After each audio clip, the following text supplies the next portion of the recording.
go back to pre-pandemic spending. Well, here's what's so cool about that is that pre-pandemic, the federal government was spending all-time highs. So 2018, no pandemic, no cross-country recession, and the Trudeau government was spending more than the feds did during any single year during World War II.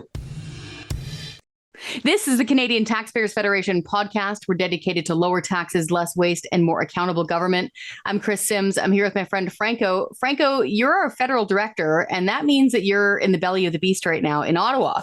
And we get to do lots of fun stuff at the CTF, like we dress up in costumes, we do stunts, but we also do some pretty serious stuff. And you went into a committee meeting at the Finance Committee and presented this massive 80-page report saying how these folks should stop wasting our money and how they should balance the budget. Now, I've been in those rooms before, but it wasn't in your position. I was there more for media and as staff. It's a huge room, usually full of cameras. It's crawling with microphones, usually lots of media. For folks who've watched congressional hearings in the United States, it's like a more polite version of that, I think is a nice way to put it. So, like, how did it feel in there? What was it like going toe-to-toe with MPs on the Finance Committee? Yeah, I mean, it's a big deal. It's a big deal for us. We take it very serious. I took it very serious. It was like my Super Bowl. You know what I mean? So, I mean, we were there to advocate on behalf of thousands of Canadian taxpayers to essentially say, knock it off. Knock it off with the wasteful spending, right? Knock it off with the tax hikes. Now, you know, these types of let's build the budget type of meetings, you have all these different groups, all these different individuals out there cap in hand, asking them for more money. But we're the group there saying, stop, enough is enough. And we take a lot of pride in that. So a lot of prep really goes into these type of Finance Committee meetings. Now, this year, I was there in person. Now, this is the first time that I've been to a federal committee in person to deliver the Canadian Taxpayers Federation budget recommendation. So it was really a big deal this year. You felt the importance being there. And let me just kind of paint the picture. So you're in this room. There's this huge rectangular table or tables. On the one side of the room, you have all the Liberal MPs. On the other side of the room, you have all the opposition members of Parliament. Then you have myself, you have the other stakeholder representatives and groups there. And then you have a bunch of political staffers and government bureaucrats that fill out the rest of the room. So each of us stakeholder groups, we got about 5 minutes to deliver our formal presentation or formal recommendation. And then we spent about an hour and a half getting grilled in Q&A for members of Parliament. And Chris, look, with our message, with us being there, hey, stop the wasteful spending and cut taxes, I knew we were going to get grilled at least a little bit. So a lot of prep really had to go into it. You could see all the prep there, and folks who want to read the report or want to read what Franco's had to say, just head on over to our website. You can see a lot of the work done there. I watched it, so I know how well you did, but I want you to let our listeners in on it. So was your message of fiscal restraint well received? How did they take it? It was mixed for sure, right? I mean, like, look, we were there in the belly of the beast. We were there in the swamp, and we're telling them essentially that they're doing a bad job, right? I was literally there to say, hey, you're wasting a bunch of money. Hey, you're raising taxes. Maybe knock it off. Remember, as I already kind of said, they're going to see hundreds. They're going to hear from hundreds of individuals and groups this year asking them for more money. And I was there essentially say, hey, it's time to put the party with taxpayers' money to bed. So, yeah, I think there was definitely some, especially within the Liberal caucus, who weren't exactly loving the fact that I was there to hold them accountable. In fact, you had one of the governing Liberal members of Parliament, Mr. Baker, who tried to take a run at me. Yeah, he sure did. It reminded me of, say, a frat party was going on and the kegs were open and you walked in there and turned them all off. And that was the reaction. Which, by the way, is not a position I'm used to being in. A little bit of a different role for you here. Actually, let's take a look at that right now. Let's take a look at that clip. The increases in premiums for EI and CPP are needed to make sure that when people lose their jobs, in the case of EI, or when people retire, when our seniors retire, that the funds are there to ensure that they can collect their pension, or in the case of EI, that they can collect EI. So the effect of not increasing those premiums with the demand for those for EI and CPP would mean that when people retire or when people lose their jobs, they would not have the funds needed to collect EI. The funds wouldn't be there, certainly to keep up with demand, their needs, but also with inflation, and that would apply to CPP as well. Are you concerned about that? What I'm so concerned about are so many Canadians who, in the private sector, just took it on the chin for 2+ years, while the people who are supposed to be their representative gave themselves pay raise after pay raise after pay raise.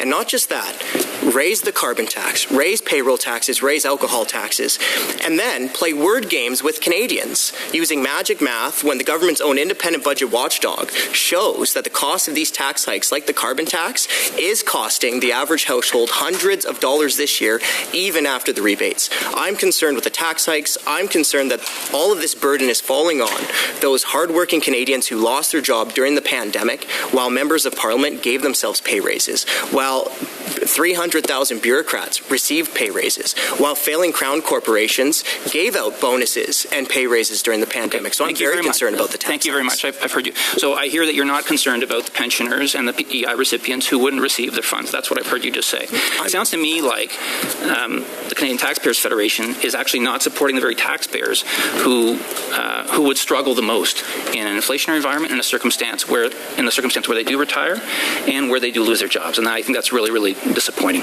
Well, I'd like to move on to that wasn't a question. I want to start off by apologizing to Mr. Terrazzano for Mr. Baker's very unprofessional behavior today. I know you, Mr. Terrazzano, and the CTF do great work and represent Canadians that have been hit by this cost of living crisis caused by a lot of what Mr. Baker and his government have been doing with out-of-control inflationary spending. I want to give you, Mr. Terrazzano, ample time to respond to Mr. Baker without being cut off. Well, thank you. Well, thank you, member, with respect. And, I heard something about seniors, and you know who's really getting hammered by the inflation tax? The seniors who are living on fixed income. Now, what we've seen is out-of-control spending for years. Before the pandemic, the feds were spending all-time highs, even after accounting for inflation and population growth. Then during the pandemic, the Bank of Canada printed $300 billion out of thin air. Then, the cherry on top for hardworking Canadians who are already struggling is the tax hikes. Carbon taxes up, payroll taxes up, and alcohol taxes up. And then just around the corner next year is going to be the second carbon tax coming through fuel regulations.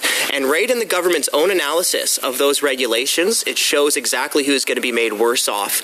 Low and middle class Canadians, people who are already suffering from energy poverty, single mothers and seniors living on fixed incomes. And again, that's right from the government's own analysis.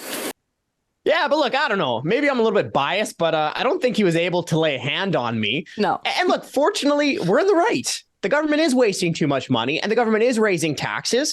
And quite frankly, I was prepared.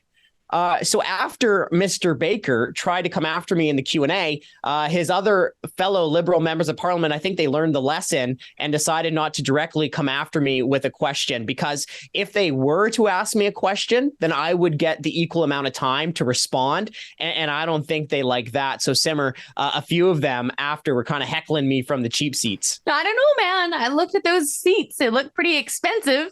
We probably paid way too much for them, too.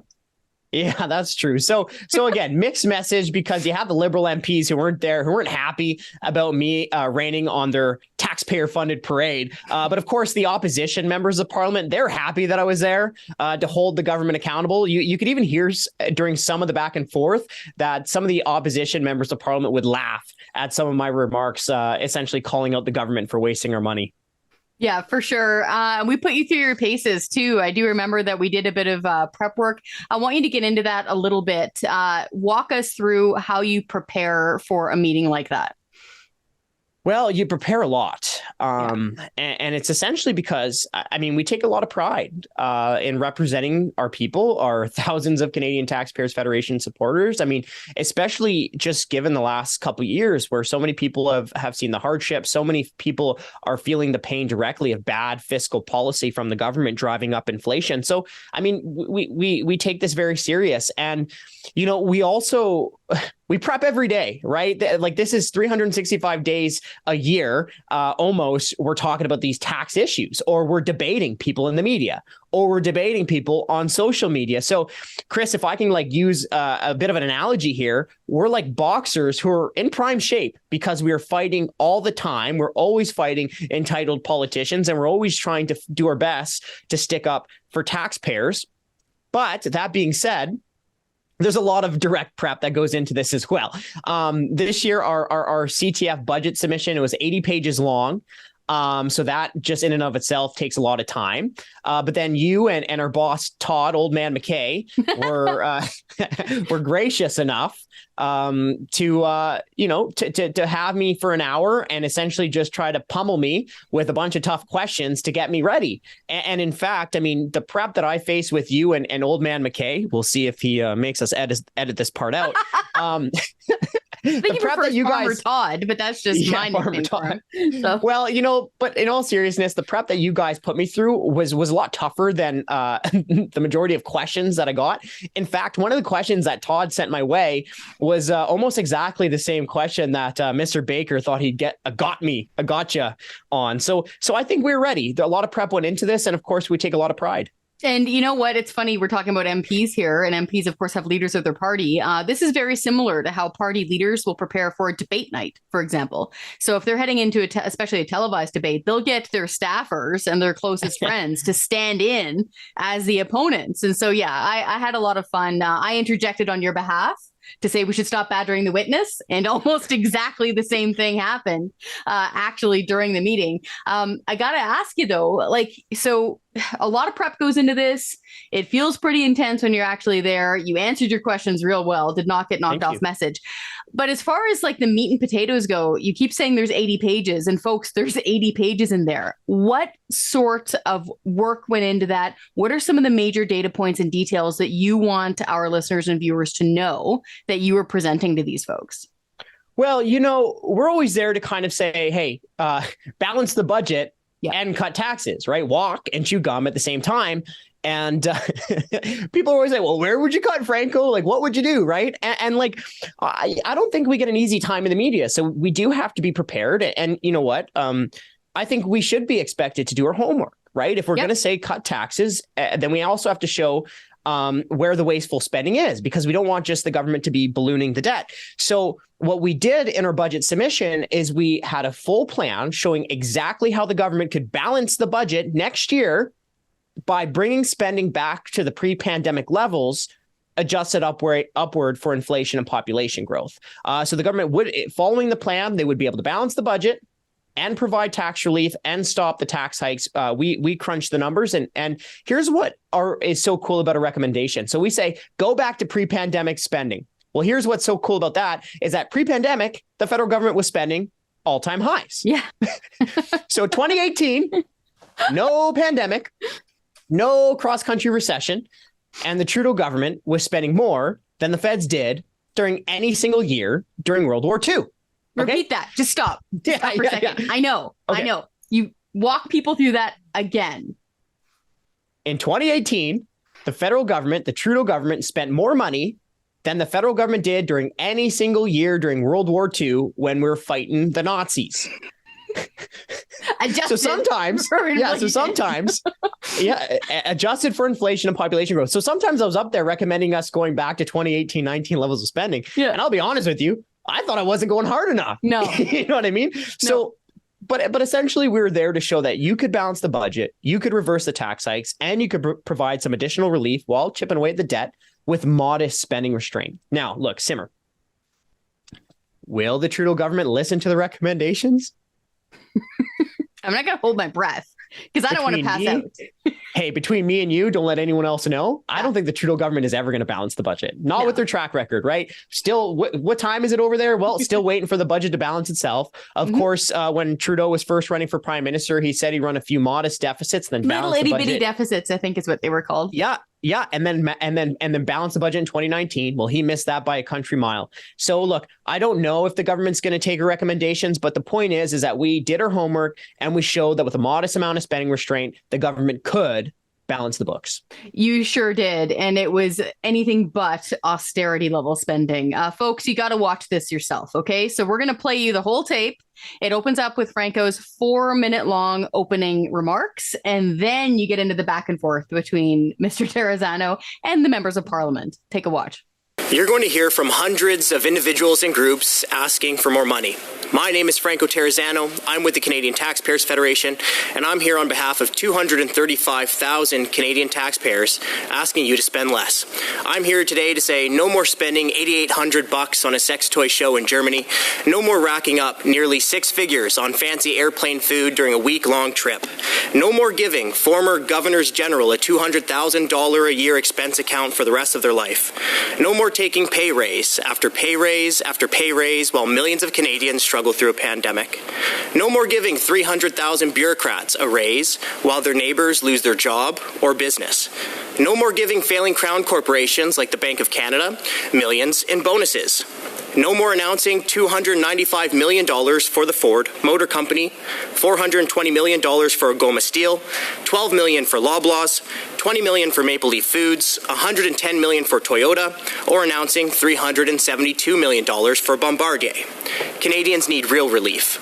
But Canadians are paying too much tax because the government wastes too much money. No wonder 72% of Canadians say they pay too much tax, according to a recent Ipsos poll released last week. 51 other national governments have cut taxes during the pandemic or to ease the pain of inflation. That includes more than half of G7 and G20 countries. 2/3 of OECD countries have also cut taxes during that time. While other countries cut taxes, Ottawa sticks Canadians with higher tax bills. The government has increased gas taxes, payroll taxes, and alcohol taxes. The government is getting ready to impose a second carbon tax next year through fuel regulations. But Canadians cannot afford higher taxes, and we can't afford to waste more money covering interest charges on the government's credit card. The government isn't scheduled to balance the budget until 2041 under the current trajectory. That's according to recent PBO data. Interest charges over that period will have cost taxpayers $800 billion by 2041. That's a cost of $18,000 for every Canadian, and is hundreds of billions of dollars that can't be used to improve services or lower taxes because that money is going to the bond fund managers on Bay Street. But there is some good news. The government could balance the budget next year. The government could also reverse its tax hikes, and the government could do that by bringing program spending back to the pre-pandemic and all-time high levels of 2018-19, adjusted upward for inflation and population growth. In 2018-19, the government spent more money than it did during any single year during World War II, even after accounting for inflation and population differences. That means the government overspent for years. So finding savings in every area of the budget should be like finding water in the ocean. Fortunately, we're now hearing the finance minister say that if politicians want to fund new programs and spend more money, they're going to have to find savings in other areas of the budget. And spending buckets of extra cash would only be pouring gasoline on the inflation fire. Now, we're sure that politicians of all parties would agree at least with some of the savings in the CTF's 80-page budget submission, and we're happy to work with you on that. Because Canadians are struggling, Canadians can't afford any more taxes, any more tax increases, and Canadians can't afford to waste more money on interest charges. Fortunately, the government can provide relief and balance the budget. It'll just take modest spending restraint. Thank you. I'll start with the Canadian Taxpayers Federation. Of course, Canada is facing a labour shortage, and so as we should be always, I think it's incumbent on us as stewards of the economy to make sure, and just to do the right thing, that workers are fully incentivized for the hard work that they do. Canadians, of course, work extremely hard, some very long hours, and it's my belief that the government is taking too large a portion, and that doing things like tripling the carbon tax and increasing payroll taxes will do nothing but disincentivize work. Mr. Franco, would you care to comment? 72% of Canadians in a recent poll said that they pay too much tax. And if we want to encourage work, then we need to stop punishing work. And what we have seen is at the worst possible time, the government raise payroll taxes. So if you're making $65,000 this year, then the government is taking nearly $4,500 directly from you through your CPP and EI tax. And then you have to add on what your employer must also pay through the CPP and EI tax. So if we want to encourage more work, we should stop increasing taxes on Canadian workers. The increases in premiums for EI and CPP are needed to make sure that when people lose their jobs, in the case of EI, or when people retire, when our seniors retire, that the funds are there to ensure that they can collect their pension, or in the case of EI, that they can collect EI. So the effect of not increasing those premiums with the demand for those for EI and CPP would mean that when people retire or when people lose their jobs, they would not have the funds needed to collect EI. The funds wouldn't be there, certainly to keep up with demand, their needs, but also with inflation, and that would apply to CPP as well. Are you concerned about that? What I'm so concerned about are so many Canadians who, in the private sector, just took it on the chin for 2+ years, while the people who are supposed to be their representative gave themselves pay raise after pay raise after pay raise. And not just that, raise the carbon tax, raise payroll taxes, raise alcohol taxes, and then play word games with Canadians using magic math when the government's own independent budget watchdog shows that the cost of these tax hikes, like the carbon tax, is costing the average household hundreds of dollars this year, even after the rebates. I'm concerned with the tax hikes. I'm concerned that all of this burden is falling on those hardworking Canadians who lost their job during the pandemic, while members of Parliament gave themselves pay raises, while 300,000 bureaucrats received pay raises, while failing crown corporations gave out bonuses and pay raises during the pandemic. So I'm very concerned about the tax. Thank you very much. I've heard you. So I hear that you're not concerned about the pensioners and the EI recipients who wouldn't receive their funds. That's what I've heard you just say. It sounds to me like the Canadian Taxpayers Federation is actually not supporting the very taxpayers who would struggle the most in an inflationary environment, in the circumstance where they do retire and where they do lose their jobs. And I think that's really, really disappointing. Well, I'd like to move on to that wasn't a question. I want to start off by apologizing to Mr. Terrazzano for Mr. Baker's very unprofessional behavior today. I know you, Mr. Terrazzano, and the CTF do great work and represent Canadians that have been hit by this cost of living crisis caused by a lot of what Mr. Baker and his government have been doing with out-of-control inflationary spending. I want to give you, Mr. Terrazzano, ample time to respond to Mr. Baker without being cut off. Well, thank you. Well, thank you, member, with respect. And, I heard something about seniors, and you know who's really getting hammered by the inflation tax? The seniors who are living on fixed income. Now, what we've seen is out-of-control spending for years. Before the pandemic, the feds were spending all-time highs, even after accounting for inflation and population growth. Then during the pandemic, the Bank of Canada printed $300 billion out of thin air. Then, the cherry on top for hardworking Canadians who are already struggling is the tax hikes. Carbon taxes up, payroll taxes up, and alcohol taxes up. And then just around the corner next year is going to be the second carbon tax coming through fuel regulations. And right in the government's own analysis of those regulations, it shows exactly who's going to be made worse off. Low and middle class Canadians, people who are already suffering from energy poverty, single mothers and seniors living on fixed incomes. And again, that's right from the government's own analysis. Thank you, Mr. Terrazzano. I think you've raised some really important points, that it's the people on fixed incomes that are getting hit the worst. You pointed out, and it is important to note that the government did spend $100 billion even before COVID. During COVID, there was close to $500 billion spent, where almost a $250 billion, it wasn't even, had nothing to do with COVID at all. And like you said, there's going to be the tripling of the carbon tax that's going to be coming up. Now, there's also the point that over the last 7 years, many good energy projects were cancelled by the Liberal government, and now we see a 50 to 100% increase in home heating costs because of that. Do you think it's the right time to be increasing the carbon tax, or even have a carbon tax, when all we see is emissions going up? I think it's the worst possible time. I think it should have been a no-brainer. At the very least, the government not raise taxes when so many people lost their job, when so many small businesses were worried that their savings wouldn't keep the lights on. Right now, we have people who are trying to drive from Port Hope to Richmond Hill for work who can't afford to fuel up their cars. And right around the corner is going to be winter time, and of course, the carbon tax drives up the cost to heat our homes during those cold winter months. But look, I don't think we should kid ourselves. The government knows that these tax increases are inflationary, and that's the whole goal of the carbon tax. Sometimes I think that the government pats itself on the back every time it sees the big prices at the pumps.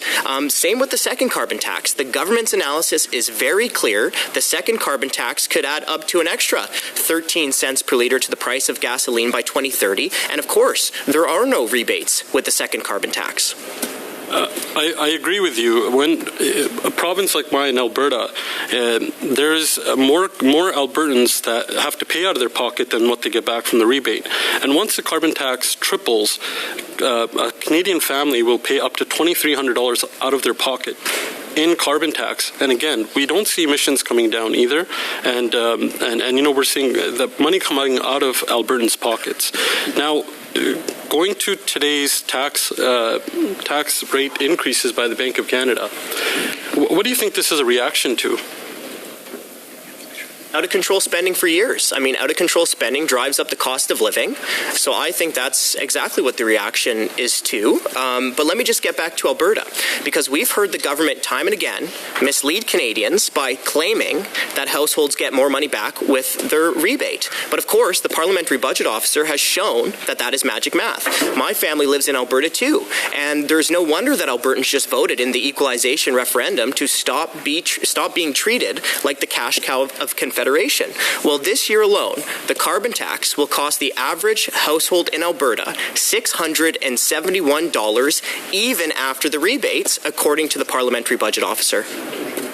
Now, time and time again, we do hear the Liberal government say this is not our problem. Inflation is by some act of God. It's a world problem. But recently, we've heard the former Bank of Canada governor, and a possible Liberal leadership candidate, Mark Carney, come out and say this is a domestic issue.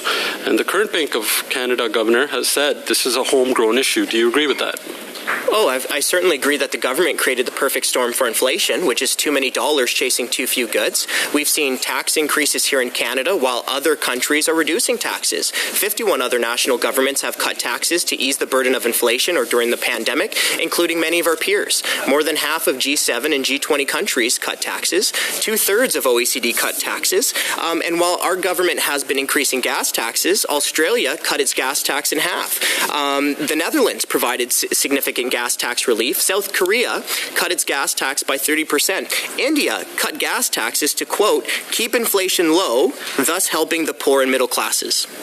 Back in 2019, a story came out that one of the Liberal MPs at the time had submitted to their campaign platform this idea of taxing home equity. And it became an issue in that election. And, of course, the Liberals denied that they had any intention of taxing home equity. But then we found out that CMHC had actually retained an organization called Generation Squeeze, had paid them over $200,000 to study this very thing. Now, the reason I'm asking you about it is that in your brief, you make note of removing the requirement to report the sale of your home to CRA. Now, I don't know of any other non-capital asset that a Canadian citizen might sell that they would have to report to CRA other than their home. So I'm wondering if you could comment on why do you think that requirement is there? That's a great question. I mean, if the CRA isn't going to tax it, well, why do they want to know how much you sell your home for? Are they just curious?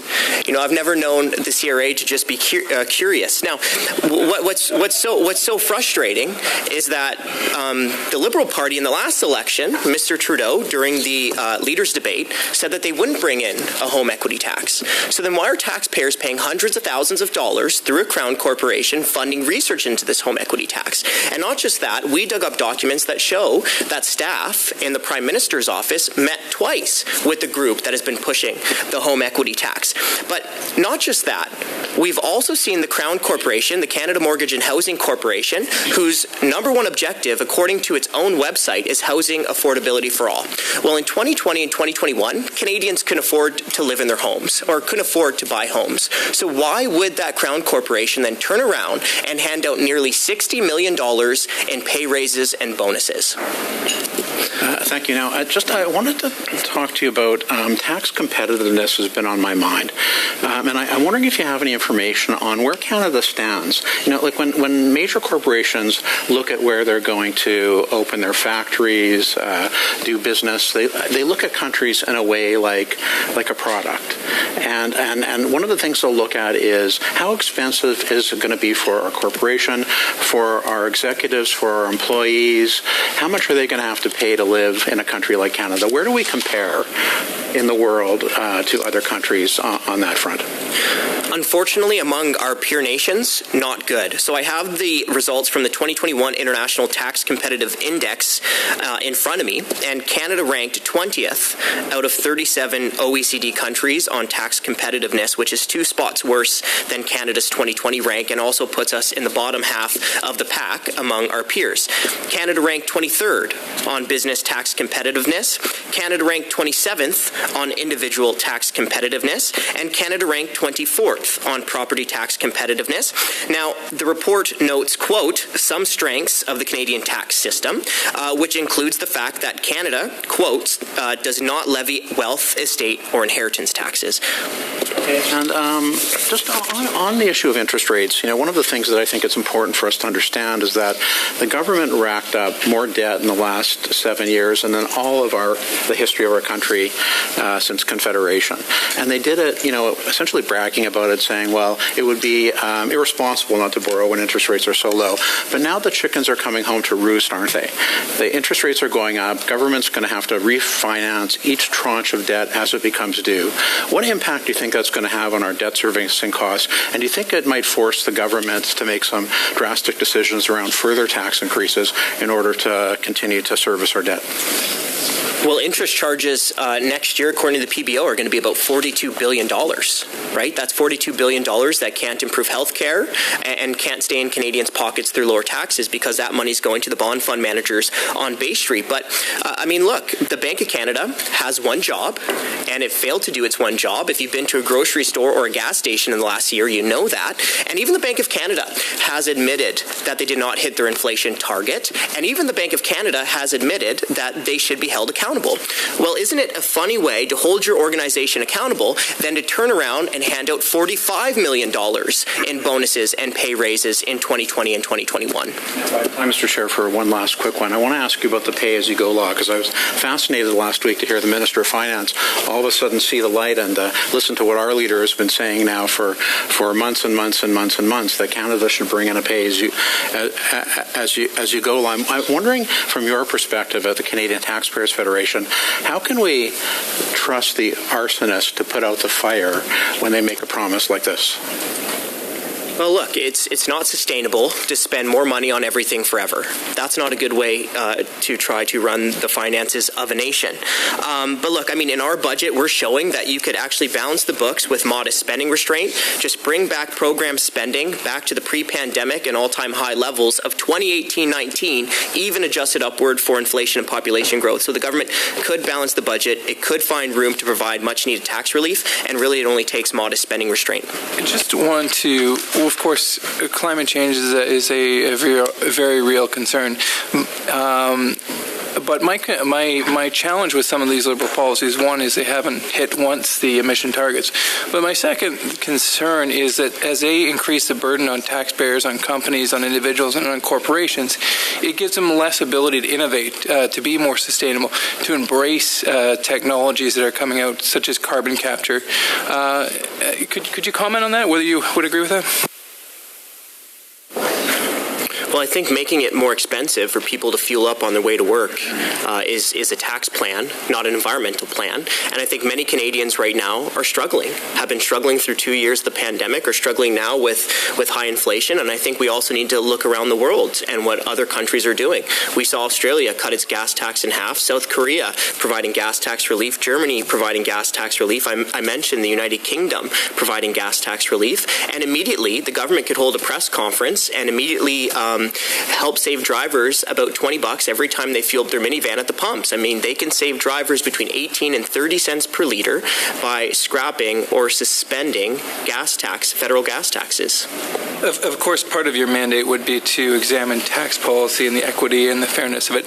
So one thing that's always struck me about it is that, I never understood the rationale. In fact, when I had the Ministry of Finance, they just said because it's easier, which seems such a wrong answer. And that was the charging of GST on the carbon tax. That makes no sense from a tax policy perspective, from an equity perspective, or really any perspective other than, as the Ministry of Finance just said, it's easier. What's your thoughts on that? The tax on tax is completely unfair, and as inflation increases, Canadians are paying more because of the tax on tax. When fuel goes up, the tax on tax costs Canadian more. When the carbon tax increase, the tax on tax costs Canadians more. And, I've spent a lot of my time talking about the carbon tax hike after carbon tax hike after carbon tax hike during the middle of the pandemic, but there's also going to be a second carbon tax coming through fuel regulations. And this one also has no rebate, and the government's own analysis has shown that it could cost another up to 13 cents per liter to the price of gasoline by 2030. Well, excellent performance, sir. Good work. I know a lot of work went into that. Tell me you had a little bit of fun. It was a little bit fun, a little bit you can't handle the truth going on there. Oh, it was like my favorite thing ever. I loved it. It was great. Are you serious? Yeah, I loved it. Would have done it for free. Again, don't tell old man McKay that, but no, it was great. And honestly, it's really cool because we speak to our supporters all the time.